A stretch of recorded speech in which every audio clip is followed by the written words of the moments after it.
Page number 31. काल आपण त्या ठिकाणी असणारे काही केमिकल रिॲक्शन जे आहेत तर त्या केमिकल रिॲक्शन मध्ये आपण त्या ठिकाणी असं पाहिलं की रासायनिक अभिक्रिया जी आहे तर त्या रासायनिक अभिक्रियेमध्ये भाग घेणारे जे काही पदार्थ जे आहेत तर त्या पदार्थांना आपण त्या ठिकाणी रिॲक्टंट म्हटलं किंवा मराठीमध्ये त्याला त्या ठिकाणी आपण अभिकारक त्या ठिकाणी म्हणतात. त्याच्यानंतर पुढे आपण त्या ठिकाणी पाहिलं की सर्वसाधारणपणे अशा प्रकारचे जे काही सबस्टन्स जे आहेत तर त्या सबस्टन्समध्ये त्या ठिकाणी रासायनिक अभिक्रिया जी आहे तर ते रासायनिक अभिक्रिया त्या ठिकाणी तयार होताना दिसते आणि रासायनिक अभिक्रिया होऊन त्या ठिकाणी फॉर्मेशन ऑफ न्यू बॉन्ड्स त्या ठिकाणी तयार होताना दिसते. नवीन अशा प्रकारचे असणारे जे काही बंध जे आहेत तर ते बंध त्या ठिकाणी तयार होताना दिसतात. नवीन अशा प्रकारचा सबस्टन्स त्या ठिकाणी रासायनिक अभिक्रियेमध्ये तयार होताना दिसतो. त्याला आपण त्या ठिकाणी प्रॉडक्ट जे आहे तर ते प्रॉडक्ट त्या ठिकाणी याचं उदाहरण म्हणून आपण त्या ठिकाणी पाहिलं होतं की असताना काही कोळसा जो आहे तर कोळसा त्या ठिकाणी हवेमध्ये जाळला. कोळसा जर हवेमध्ये जर जाळला तर आपल्या असं लक्षात दिसते कार्बन डायऑक्साईड जो आहे तर कार्बन डायऑक्साईड म्हणजे असणारा जो काही कार्बन आणि असणारा हवेमध्ये असणारा ऑक्सिजन अशा दोघांचा त्या ठिकाणी संयोग दिसतो आणि दोघांचा संयोग होऊन कार्बन डायऑक्साईड जो आहे कार्बन डायऑक्साईड त्या ठिकाणी याच्यामध्ये असणार ते काही कार्बन आणि दुसरा असणार ते काही ऑक्सिजन हे दोन्हीच्या दोन्ही त्याला आपण त्या ठिकाणी रिॲक्टंट म्हटलेलं आहे. त्याच्यानंतर तयार झालं जे काही कार्बन डायऑक्साईड जो आहे तर त्या कार्बन डायऑक्साईडला काय म्हणलं आपण त्या ठिकाणी सर्वसाधारणपणे प्रॉडक्ट जे आहे तर ते प्रॉडक्ट त्या ठिकाणी म्हटलं. इथपर्यंत आपण त्या ठिकाणी पाहिलेले का हे chemical reaction is represented by writing A chemical equation. कोणत्याही प्रकारची असणारी जी काही रासायनिक अभिक्रिया जी आहे तर ती रासायनिक अभिक्रिया आपल्याला त्या ठिकाणी दर्शवायची आणि ती दर्शवण्यासाठी सर्वसाधारणपणे आपल्याला त्या ठिकाणी असणारी काही रासायनिक अभिक्रिया जी आहे तर ती रासायनिक अभिक्रिया इक्वेशनच्या रूपामध्ये त्या ठिकाणी दिली जाते आणि म्हणून आपल्याला त्या ठिकाणी केमिकल इक्वेशन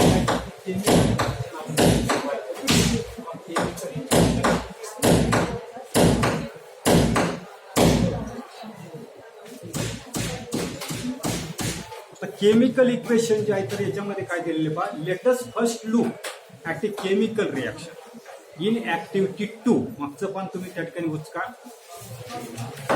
पान नंबर 31 वर ऍक्टिव्हिटी 2 आहे. येथे पाहता पुढे काय सांगितलेले की in activity 2 a colourless solution of the zinc sulphate is formed on addition of zinc dust to the blue solution of the copper sulphate.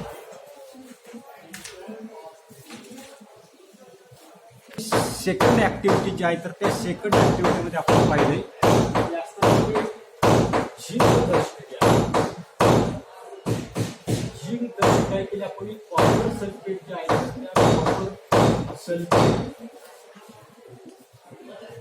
असं काही सोल्युशन जे आहे तर त्या कॉपर सल्फेटच्या सोल्युशन मध्ये जर आपण टाकलं तर आपल्या त्या ठिकाणी लक्षात येताना दिसते की सर्वसाधारणपणे झिंक सल्फेट त्या ठिकाणी मिळताना दिसते आणि कॉपर जे आहे तर ते कॉपर आपल्याला त्या ठिकाणी डिस्प्लेस होताना दिसते. ते काय काय तयार होते सर्वसाधारणपणे झिंक सल्फेट त्या ठिकाणी तयार होताना दिसते आणि असणारे काही कॉपर जे आहे तर ते कॉपर त्या ठिकाणी डिस्प्लेस होतात.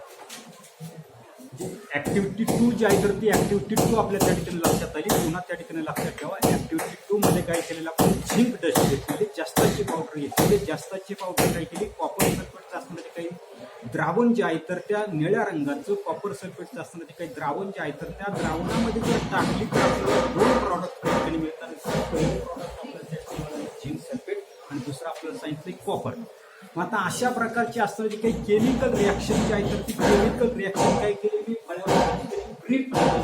वडक्यामध्ये त्या ठिकाणी रिॲक्शन जे आहे तर रिॲक्शन त्या ठिकाणी. आता ही रिॲक्शन लिहित असताना सर्वसाधारणपणे ज्या ठिकाणी पाण्यामधली द्रावणं जर त्या ठिकाणी जर वापरली जर असतील तर अशा वेळेला ॲक्वेस अशा प्रकारचा शब्द जो आहे तो शब्द त्या ठिकाणी वापरलेला. उदाहरणार्थ आपल्या ठिकाणी कॉपर सल्फेट कॉपर सल्फेटचं आपल्या त्या ठिकाणी असणारे काही द्रावण जे आहे तर त्या पाण्यामध्ये असणारे काही द्रावण जे आहे तर ते द्रावण त्या ठिकाणी वापरायचं म्हणून ॲक्वेस अशा प्रकारचा शब्द आलेला आहे. थोडक्यामध्ये जर त्या ठिकाणी लिहायचं असेल तर एकूव अशा प्रकारचा शब्द त्या ठिकाणी. त्याच्यानंतर पुढे आपल्याला त्या ठिकाणी तयार झालेलं जे काही प्रॉडक्ट जे आहे तर ते प्रॉडक्ट सुद्धा आपल्याला त्या ठिकाणी झिंक सल्फेट सांगितलेली. हे सुद्धा आपल्याला जदी अशा प्रकारचं द्रावण जे आहे तर ते द्रावण त्या ठिकाणी आणि म्हणून याच्यामध्ये सुद्धा मी ऍक्वेस झिंक सल्फेट अशा प्रकारची ऍडिशन जी आहे तर ती ऍडिशन त्या ठिकाणी. म्हणजे इक्वेशन जे आहे तर ते इक्वेशन ब्रीफमध्ये मी थोडक्यामध्ये त्या ठिकाणी आता याच्यामध्ये पुढे this simple way of representation of chemical reaction is the word and is called as the word equation. म्हणजे रासायनिक अभिक्रिया ज्या आहेत तर ती रासायनिक अभिक्रिया त्या ठिकाणी काय केलं आपण साध्या पद्धतीने त्या ठिकाणी साध्या पद्धतीने दाखवत असताना सर्वसाधारणपणे आपण शब्दरूप अशा प्रकारची त्या ठिकाणी रासायनिक अभिक्रिया जी आहे तर ती रासायनिक अभिक्रिया लिहिली. ही शब्दामध्ये आपण त्या ठिकाणी रासायनिक अभिक्रिया लिहिली म्हणून त्याला त्या ठिकाणी आपण वर्ड इक्वेशन म्हटलेले शाब्दिक अशा प्रकारचं समीकरण आपण काय. आता हे जे काही वर्ड इक्वेशन जे आहे तर ते word equation can be written on the further condensed form by using the chemical form. म्हणजे त्या ठिकाणी शाब्दिक अशा प्रकारचं असलं ते काही समीकरण जे आहे तर ते शाब्दिक समीकरण काय करायचं आपल्याला सर्वसाधारणपणे या ठिकाणी सांगितलंय की केमिकल इक्वेशन मध्ये त्याचं रूपांतर जे आहे तर ते रूपांतर त्या ठिकाणी आपल्याला करायचे. आणि हे करत असताना ज्याच्यासाठी आपल्याला त्याचे असलेले काही केमिकल फॉर्म्युले जे आहेत तर ते केमिकल फॉर्म्युले त्या ठिकाणी. आता या ठिकाणी झिंक डस्ट टाईप पावडर त्या ठिकाणी असणारे झिंकचा फॉर्म्युला अधिक ब्रीफ मध्ये जर आपल्याला त्या ठिकाणी द्यायचं असेल जस्ताची असणारे काही पावडर जे आहे ते पावडर सॉलिड मध्ये असणारे आणि म्हणून थोडक्यामध्ये कंसामध्ये त्याची स्टेट जे आहे तर ती स्टेट आपण सॉलिड.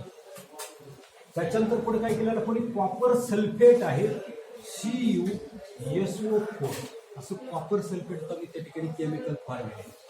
त्याच्यानंतर याचं पाण्यामधलं जलीय द्रावण असणार आहे ते आपल्याला थोडक्यामध्ये दाखवायचे म्हणून या ठिकाणी AQ अशा प्रकारचं की कॉपर सल्फेट जली अशा प्रकारचं.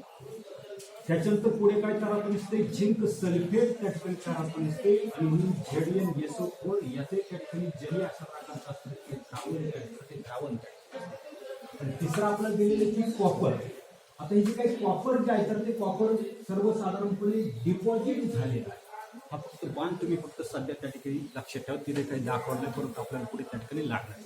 हा बाण काय दाखवतो तर या ठिकाणी असणार काही कॉपर सल्फेट जे आहे तर त्या कॉपर सल्फेट मधून कॉपर जे आहे तर ते विस्थापित झालेले बाजूला त्या ठिकाणी झालेले म्हणून अशा डाऊनवर्ड डिरेक्शनला असतो काही बाण जो आहे तर तो बाण आपण त्या ठिकाणी रासायनिक अभिक्रियामध्ये त्या ठिकाणी दाखवलेलं आहे. एवढं फक्त त्या ठिकाणी लक्षात ठेवा.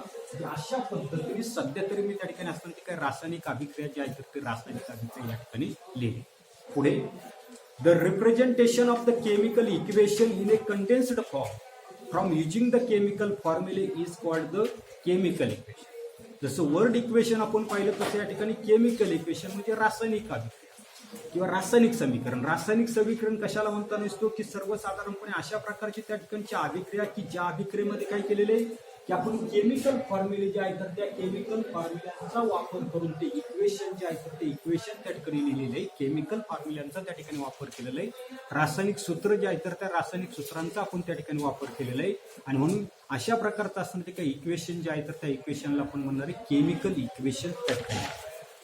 त्याच्यानंतर पुढे आपल्याला त्या ठिकाणी लक्षात येतं की in the above equation copper sulphate and zinc are the reactant. मागे आपण त्या ठिकाणी व्याख्या पाहिली की रिॲक्टंटची व्याख्या काय पाहिली की रासायनिक अभिक्रियेमध्ये भाग घेणारे जे काही पदार्थ जे आहेत तर त्या पदार्थांना आपण रिॲक्टंट म्हणताना दिसते. की रासायनिक अभिक्रिया जे आहेत तर ते रासायनिक अभिक्रिया कोणामध्ये होताना दिसते तर झिंक डस्ट आणि कॉपर सल्फेटमध्ये होताना दिसते. आणि म्हणून त्याला आपण काय म्हणणार त्या ठिकाणी रिॲक्टंट जे आहे तर ते रिॲक्टंट. आणि म्हणून सर्वसाधारणपणे जी काही रासायनिक अभिक्रिया जी आहे तर त्या रासायनिक अभिक्रियेमध्ये आपल्याला झिंक आणि कॉपर सल्फेट जे आहे तर त्यालाच आपण त्या ठिकाणी काय म्हणणार आहे सर्वसाधारणपणे त्यालाच आपण त्या ठिकाणी रिॲक्टंट जे आहे तर ते रिॲक्टंट त्या ठिकाणी. त्याच्यानंतर पुढे आपल्याला सांगितलं ते react with each other to form the copper particle and a solution of the colourless copper sulphate. या दोघांची रासायनिक अभिक्रिया जी आहे तर ती रासायनिक अभिक्रिया होताना दिसते. आणि पुढे आपल्याला सांगितलं की कॉपर पार्टिकल म्हणजे तांब जे आहे तर त्या तांब्याचे कण त्या ठिकाणी तयार होताना दिसतात. त्याच्यानंतर या ठिकाणी आपण सांगितलं की कलरलेस म्हणजे रंगहीन अशा प्रकारचं झिंक सल्फेटचं असतं ते काही द्रावण जे आहे तर ते द्रावण त्या ठिकाणी काय होताना दिसते तयार त्या ठिकाणी होतं. पुढे आता as the product having the totally different product. जे या ठिकाणी हे जे काही रिॲक्टंट आहे तर रिॲक्टंट या रिॲक्टंट पासून त्या ठिकाणी काय मिळालेलं अशा प्रकारचे दोन प्रॉडक्ट जे आहेत तर ते दोन प्रॉडक्ट आपल्याला. आता यांचा दोघांचा जर आपण जर विचार जर केला तर याची गुणधर्म वेगळे असणार आणि याची गुणधर्म त्या ठिकाणी आणि रासायनिक अभिक्रियेमध्ये हेच असतं की रासायनिक अभिक्रिया कशाला म्हणतो तर सर्वसाधारणपणे रिॲक्टंटचे गुणधर्म वेगळे असणार आणि प्रॉडक्टचे गुणधर्म जे आहेत ते प्रॉडक्टचे गुणधर्म त्या ठिकाणी वेगवेगळे असतात. आणि म्हणून त्या ठिकाणी आपल्याला सांगितले this product having the totally different property, म्हणजे रिॲक्टंटचे असताना जे काही प्रॉपर्टीज वेगळ्या आहेत त्याच्यापासून जे काही पदार्थ त्या ठिकाणी बनताना दिसतात तर त्यांचे असणारे काही गुणधर्म जे आहेत ते गुणधर्म त्या ठिकाणी वेगवेगळे असतात. The ionic bond in the reaction copper sulphate breaks and the ionic bonds in the product ZnSO4 is formed during the reaction. ही जी काही रासायनिक अभिक्रिया ज्या आहेत तर त्या रासायनिक अभिक्रियेमध्ये काय होताना दिसतंय तर रासायनिक अभिक्रियेमध्ये कॉपर सल्फेट जे आहे तर त्या कॉपर सल्फेटमध्ये असलेले काही बंध जे आहेत ते बंध त्या ठिकाणी ब्रेक झाले, तुटले. तुटल्यानंतर मात्र पुढे काय होताना दिसतंय, हे जे काही बंध त्या ठिकाणी तुटताना दिसतात तर पुन्हा त्या ठिकाणी ते असणारे जे काही बंध जे आहेत तर ते बंध झिंक सल्फेटच्या बाबतीमध्ये त्या ठिकाणी काय होताना दिसतात, पुन्हा त्या ठिकाणी एकत्र जे आहे तर ते एकत्र त्या ठिकाणी असताना दिसतात आणि नवीन अशा प्रकारचा असतो तो काही बंध जो आहे तर तो बंध त्या ठिकाणी. कॉपर सल्फेट मधलं असणारे काही बंध जे आहे तर ते बंध तर तुटले तर आपल्या लक्षात येऊन असते की जे काही कॉपर जे आहे तर त्या कॉपरची जागा काय करताना दिसते, झिंक घेताना दिसते, कॉपर त्या ठिकाणी वाढतो. याच्यामधले बंध त्या ठिकाणी तुटले परंतु त्या ठिकाणी झिंक सल्फेट जे आहे तर त्या झिंक सल्फेटमध्ये असणारे काही केमिकल बॉन्ड जे आहे तर ते केमिकल बॉन्ड त्या ठिकाणी फॉर्म झाले. त्याच्यानंतर सर्वात महत्वाचं आपल्याला त्या ठिकाणी दिलेलं आहे की रायटिंग ए केमिकल इक्वेशन.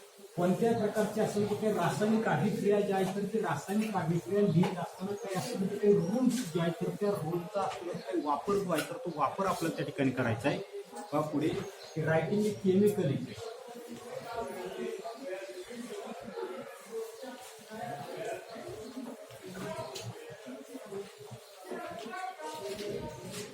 रासायनिक अभिक्रिया लिहिताना काय काय करायचं तेवढंच फक्त आपल्याला लक्षात ठेवा. Let us now see the convention followed while writing a chemical equation. रासायनिक अभिक्रिया लिहित असताना काही नियम जे आहेत तर त्या नियमांचा वापर आपल्याला त्या ठिकाणी करावा. पहिला नियम आपल्याला दिलेला पहा, in a chemical equation the reactants are written on the left side. आता आपण रिॲक्शन मध्ये पाहिजे रिॲक्शन मी लिहून कोणती रिॲक्शन मध्ये आपली Zn त्याच्यानंतर कॉपर सल्फेट ॲक्वेस मधलं आहे. त्याच्यानंतर काय काय करावं लागते झिंक सल्फेट त्या ठिकाणी करावं लागते ॲक्वेस स्टेट आहे आणि कॉपर हे पण सॉलिड मध्ये आहे. आता याच्यामध्ये काय सांगितले, पहिला त्याच्यामध्ये सांगितले in a chemical equation the reactants are written on the left. या ठिकाणी जी काही रासायनिक अभिक्रिया ज्या आहेत त्या रासायनिक अभिक्रियेमध्ये भाग घेणारे हे दोन पदार्थ, हे दोन पदार्थ काही लिहिले जे इक्वेशन जे आहे तर त्या इक्वेशनच्या कोणत्या बाजूला लिहिले आपण लेफ्ट साईड जे आहे तर त्या लेफ्ट साईडला त्या ठिकाणी. दुसरं आपल्याला सांगितलेले while the products are written on the right hand side. जे उत्पादित होतात किंवा उत्पादित तयार होतात तर ती उत्पादित काय केलेली जी काही रासायनिक अभिक्रिया ज्या आहेत त्या रासायनिक अभिक्रियेच्या काय केलेले राईट हँड साईडला म्हणजे उजवी बाजू जी आहे तर त्या उजव्या बाजूला. दुसरं आपल्याला सांगितलं at arrow heading toward the product is drawn in between there. त्याच्यानंतर काय सांगितलंय पुन्हा एकदा पहा, and arrow heading toward the product. या ठिकाणी एरो मी दाखवा, हेडिंग कुठं आहे प्रॉडक्टच्या दिशेने. काय जो काही बाण आपल्याला दाखवायचा आहे हा बाण दाखवत असताना कशाच्या मध्ये बाण दाखवायचंय रिॲक्टंट आणि प्रॉडक्टच्या मध्ये असताना काही बाण जो आहे त्या बाणाची असणारी काही दिशा जी आहे तर ती दिशा पुढे दाखवली आपण प्रॉडक्ट जे आहे तर त्या प्रॉडक्टच्या दिशेनं त्या ठिकाणी दाखवतो. This arrow indicates the direction of the reaction. हा जो काही बाण जो आहे तर तो बाण दाखवते की रासायनिक अभिक्रियेची असणारी काही दिशा जी आहे तर ती दिशा आपल्याला त्या ठिकाणी तो असणारा काही बाण जो आहे तर तो बाण त्या ठिकाणी दाखवतो. सेकंड कन्व्हेन्शन आपल्याला दिलेलं आहे, if the reactants or the products are two or more. काय म्हणतो मी, if reactant or products are two or more. जे असणारे जे काही अभिकारक असतील किंवा उत्पादित असतील की जर दोन किंवा दोनापेक्षा जर जास्त जर असतील तर पुढे आपल्याला काय सांगितले तर are linked with a plus sign in between. म्हणजे अभिकारक किंवा उत्पादित जर दोन किंवा दोनापेक्षा जर जास्त असतील तर त्याच्यामध्ये काय केलेलं आपण अधिकचं असतं काही चिन्ह जे आहे तर ते चिन्ह त्याच्यामध्ये टाकलं जातं हे त्या ठिकाणी लक्षात ठेवा. पुन्हा एकदा लक्षात ठेवा, रासायनिक अभिक्रियेमध्ये दोन किंवा दोनापेक्षा जास्त त्या ठिकाणी रिॲक्टंट असतील, प्रॉडक्ट असतील, अभिकारक असतील. दुसरं आपल्याला सांगितलं तर त्या ठिकाणी उत्पादित असतील. दोन किंवा दोनापेक्षा जास्त जर असतील तर त्याच्यामध्ये काय करायचंय प्लस साईन जे आहे तर ते प्लस साईन त्या ठिकाणी इन्सर्ट करायचं. आता फॉर एक्झाम्पल हे आपल्याला दिलेलं पहा की आपलं फळ्यावरच असताना ते काही इक्वेशन जे आहे तर त्या इक्वेशनवर आपल्याला लक्ष द्यायचं असते की या ठिकाणी हे दोन रिॲक्टंट आहेत. दोन रिॲक्टंटच्या मध्ये काय केलं आपण त्या ठिकाणी प्लस साईन त्या ठिकाणी दिसतात. त्याच्यानंतर हे आपलं त्या ठिकाणी प्रॉडक्ट आहे. दोन प्रॉडक्ट आहेत. त्या दोन प्रॉडक्टच्या दरम्यान काय केलं आपण प्लस साईन जे आहे तर ते प्लस साईन काय केले तर त्याच्यामध्ये त्या ठिकाणी ते इन्सर्ट केले. तिसरं त्या ठिकाणी कन्व्हेन्शन दिलेलं पहा, to make the chemical equation more informative the physical state of the reactants are induced in the equation. सर्वात महत्वाचं आपलं काय सांगितलंय, to make the chemical equation more informative. रासायनिक अभिक्रिया जे आहे तर ते रासायनिक अभिक्रिया आपल्याला मोर इन्फॉर्मेटिव्ह अधिक माहिती त्या रासायनिक अभिक्रियेमधून मिळेल. आणि म्हणून काय करायचं आपल्याला की असताना ते काही रिॲक्टंट जे आहे तर त्या रिॲक्टंटची असताना ते काही फिजिकल स्टेट जे आहे तर ती फिजिकल स्टेट त्या ठिकाणी इंडिकेट करावी. ती इंडिकेट आपण केलेली कशाने केलेली आपल्या लक्षात यायचं नसते. जास्त जे आहे तर ते सॉलिड स्टेटमध्ये आपण यशने दाखवतो. मी मागाशीच तुम्हाला सांगितलं की पाण्यामधलं द्रावण असेल तर त्याला काय म्हणणार ॲक्युएस येते. तर अशा पद्धतीने त्या ठिकाणी म्हणजे सर्वसाधारणपणे असणारे जे काही इक्वेशन जे आहे तर ते इक्वेशन आपलं जर मोर इन्फॉर्मेटिव्ह जर करायचं असेल तर ते असणारे जे काही रिॲक्टंट जे आहे तर त्या रिॲक्टंटची असणारी जे काही फिजिकल स्टेट कोणती भौतिक अवस्थेमध्ये ते आहे तर ते आपल्याला त्या ठिकाणी काय करावं लागतं डिनोट त्या ठिकाणी करावं लागतं. Their gaseous liquid and solid states are indicated by writing the letter GL&S respective. सर्वसाधारणपणे आपल्या लक्षात येत नसते की पहिले त्यांनी सांगितलं की गॅसियस स्टेट जर आपल्याला त्या ठिकाणी इंडिकेट करायची असेल तर कंसामध्ये स्मॉल एस टाकायचं. त्याच्यानंतर लिक्विड स्टेट जे आहे तर ती लिक्विड स्टेट त्या ठिकाणी इंडिकेट करायची असेल तर एल त्या ठिकाणी ब्रॅकेटमध्ये लागतो. पुढची आपल्याला त्या ठिकाणी सॉलिड स्टेट जर आपल्याला त्या ठिकाणी इंडिकेट करायची असेल तर कंसामध्ये एस याची काही चिन्ह जे आहे तर त्या चिन्हांचा असतो काही वापर जो आहे तर तो वापर आपल्याला त्या ठिकाणी काय करावा लागतो तर ते असताना ते काही केमिकल इक्वेशन जे आहे तर त्या केमिकल इक्वेशन मध्ये त्या ठिकाणी ब्रॅकेट जे आहे तर त्या ब्रॅकेटमध्ये स्मॉल अक्षर जे आहे तर ते स्मॉल अक्षर काढून त्या ठिकाणी ते दाखवतात. पुढे मोर over if the product is gaseous instead of G it can be indicated by an arrow. पुढे काय सांगितले arrow pointing upward. आता म्हणजे सर्वसाधारणपणे आपल्या लक्षात येत असते की पहिली रिॲक्शन आपण पाहिली होती की कार्बन कोळसा जो आहे तर तो कोळसा काय केला हवेमध्ये त्या ठिकाणी जाळला. हवेमध्ये जाळल्यानंतर आपल्या लक्षात आलं की कार्बन डायऑक्साईड त्या ठिकाणी. आता इतक्याने वायू तयार, वायू जर तयार होत असेल तर अशा वेळेला अपर डिरेक्शनला काही बाण जो आहे तो बाण काय करायचं त्या ठिकाणी दाखवला जातो.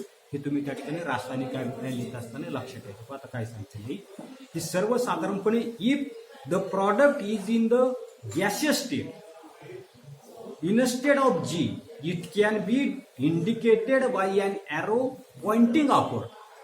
म्हणजे असताना ते काही उत्पादित जे आहे तर त्या उत्पादितांमध्ये काय होतं नसते प्रॉडक्ट जे आहे तर ते प्रॉडक्ट जर त्या ठिकाणी वायरूप अवस्थेमध्ये जर असेल तर आपण पाहिले की वायरूप अवस्था असेल तर आपण कशाने दाखवतो जीने दाखवतो. परंतु त्या ठिकाणी वायरूप अवस्थेमध्ये असेल तर काय करायचे वर जाणारा जो काही बाण जो आहे तर त्या बाणानं काय करायचं तर त्या असताना जे काही प्रॉडक्ट जे आहे तर ते प्रॉडक्ट त्या ठिकाणी आपल्याला काय करायचे दाखवू त्या ठिकाणी लागतं. पुढे if the product is formed in the insoluble solid in the form of the precipitate then instead of S it can be indicated by an downward arrow. आपण याच्यामध्ये दाखवतो इथे लक्षात म्हणजे सर्वसाधारणपणे असणारे काही अभिक्रिया जे आहे तर त्या अभिक्रियेमध्ये तयार होणारे जे काही प्रॉडक्ट जे आहेत उत्पादित जे आहे तर ते उत्पादित काय सांगितलं आपल्याला इनसोल्युबल सॉलिड असते म्हणजे अविद्राव्य अशा प्रकारचं स्थायरूप असणारे जे काही पदार्थ जे आहेत तर ते पदार्थ जर त्या ठिकाणी तयार होत असतील किंवा पुढे आपल्याला सांगितलं in the form of the PPT और प्रिसिपिपेट. मी तुम्हाला काल म्हटलं पीपीटी तयार होताना व्हाईट पीपीटी तयार झाली, येलो पीपीटी तयार झाली. पीपीटी म्हणजे काय आपल्याला ते प्रिसिपिपेट न विरघळणारा औषध जर त्या ठिकाणी तयार होत असेल तर अशा वेळेला काय करायचंय अशा पद्धतीचा डाऊनवर्ड असणारा एरो जो आहे तर तो डाऊनवर्ड एरो त्या ठिकाणी काय करायचं तर त्या ठिकाणी दाखवायचं. त्या ठिकाणी पुढे when reactants and products are in the form of the solution in water they are said to be present in the aqueous solution state. काय सांगितले पुन्हा एकदा लक्षात घ्या. If the